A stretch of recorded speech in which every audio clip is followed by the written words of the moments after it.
अस्सलाम वालेकुम dear students, आपका फाइनल्स और आप देख रहे हैं फाइनल्स चैनल। उम्मीद करता हूँ आप सब ठीक होंगे। In this video I will discuss topic Coulomb's law. Coulomb's law second year physics chapter number 1 topic number 2 है। इसके अंदर हमारा क्या होता है, ये चार्ल्स कूलम ने क्या किया, डिस्कस किया है कूलम्स लॉ को 1784 में।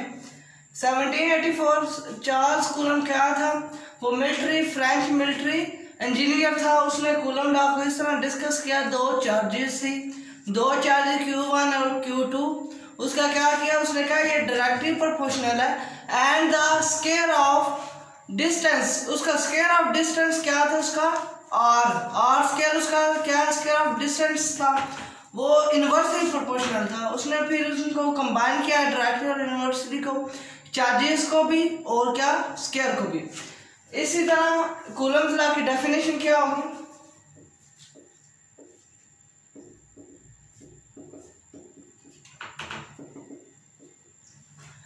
The forces between 2 points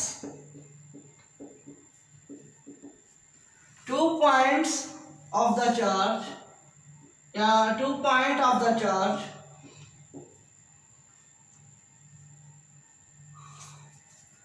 of the product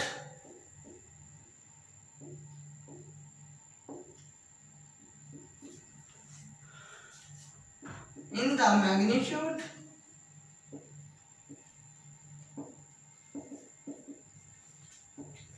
इसका क्या होगा, मैग्नीट्यूड होगा and the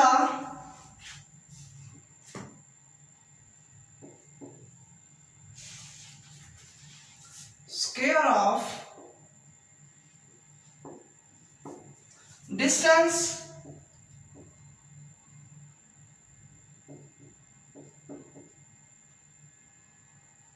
of them.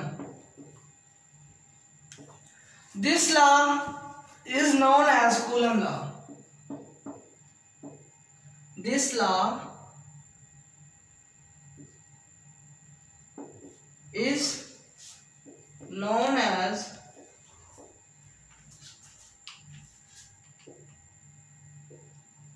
Coulomb law। ये क्या होगा, कूलम लॉ होगा। ये फ्रेंच मिलिट्री इंजीनियर थे, क्या चार्ल्स कूलम। इसकी जो इंट्रोडक्शन है कूलम्स लॉ का 1784 में उसने क्या किया था, डिस्कस किया था।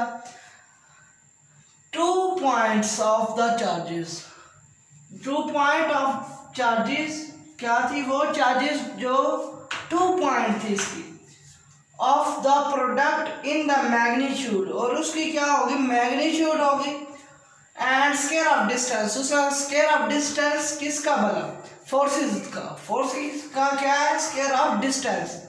इसको मैथमेटिकली हम प्रूव जब करेंगे, मैथमेटिकली प्रूव करेंगे, मैथमेटिकली इसका होगा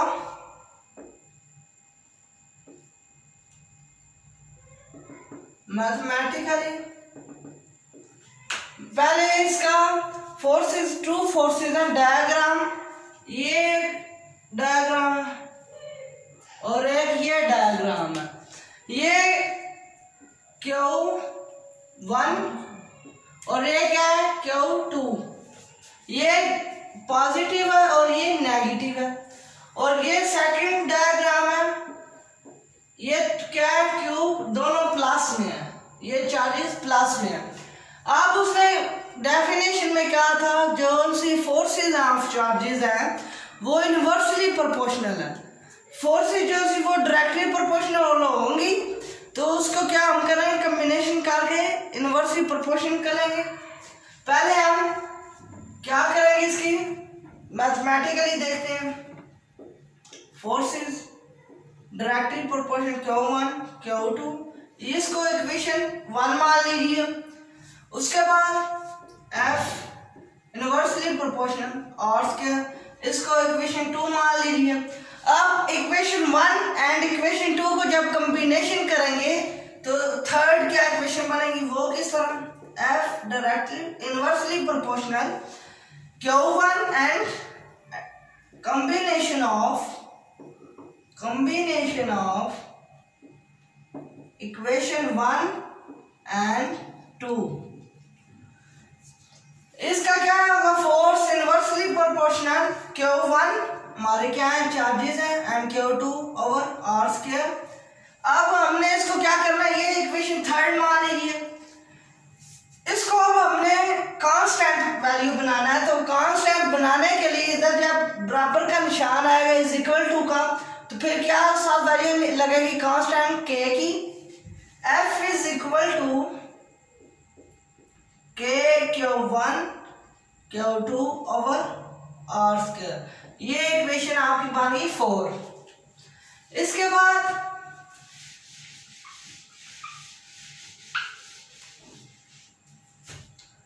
बाद हमारे पास क्या आएगा, ये जो सी इक्वेशन बनी है, इसके बाद इसके ये जो सी के वैल्यू है ये किसके ऊपर डिपेंड अपॉन करती है, ये एक मीडियम के ऊपर करती है और एक दूसरा है unit of system of units के ऊपर क्या करता है, ये डिपेंड अपॉन के वैल्यू, के is the value is depends upon number 1 medium and number 2 system of unit।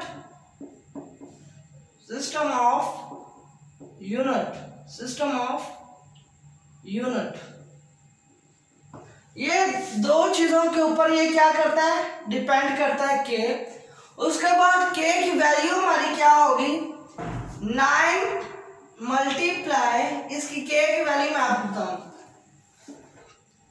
के की वैल्यू होगी 9 multiply 10⁹ newton metre square coulomb पर स्क्वायर क्या होगा, इसकी वैल्यू है ये, इसकी के की इसके अंदर कूलम लॉ के अंदर क्या है, वैल्यू है। इसके बाद हम इसकी एप्सिलॉन नॉट, ये परमिटिविटी है, क्या परमिटिविटी, इसके अंदर क्या होगा, F इज इक्वल टू हमारे पास एप्सिलॉन नॉट की F is equal to 4 pi epsilon naught. ये इक्वेशन हमारी बन गई 5। ये क्या है, 5 इक्वेशन है। इस इक्वेशन और इस इक्वेशन को अब हमने कंबाइन करना है। इधर हमारी 2 फोर्सेस का पहले हमने शुरू में डेफिनेशन में जिक्र किया था, एक फोर्स 12 है और एक फोर्स आपकी नेगेटिव 21 है, ठीक है। जब ये इस तरफ आएगी तो पॉजिटिव 21 बन जाएगी। कितनी फोर्सेस हैं अब आपके पास, 2।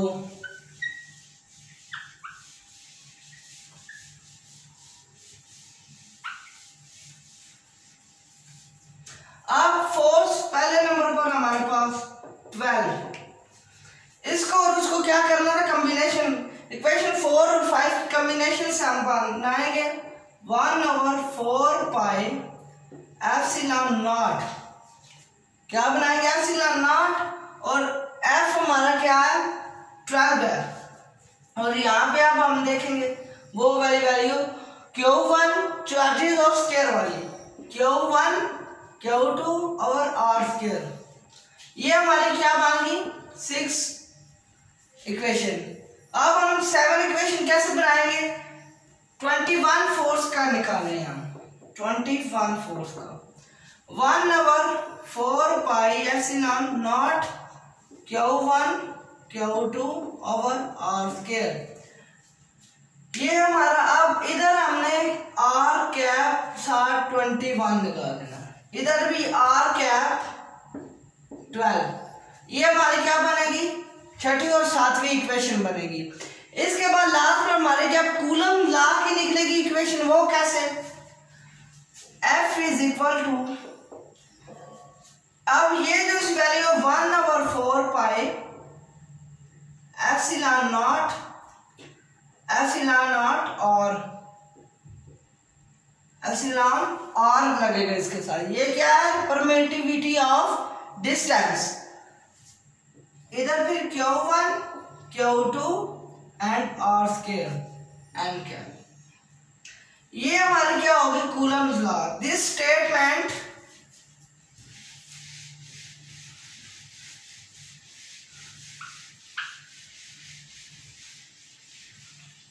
ये क्या, दिस स्टेटमेंट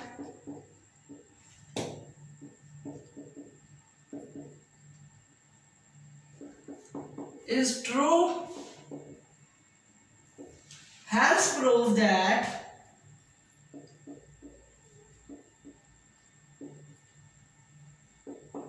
कौन सी प्रूव हुई है, F is equal to 1/4 pi epsilon naught और Q1 Q2 over R square R cap. ये हमारे पास क्या बन गई है, हमारी कैप बनी है, ये R है। ये क्या होगी, कूलम लॉ की प्रूव होगी।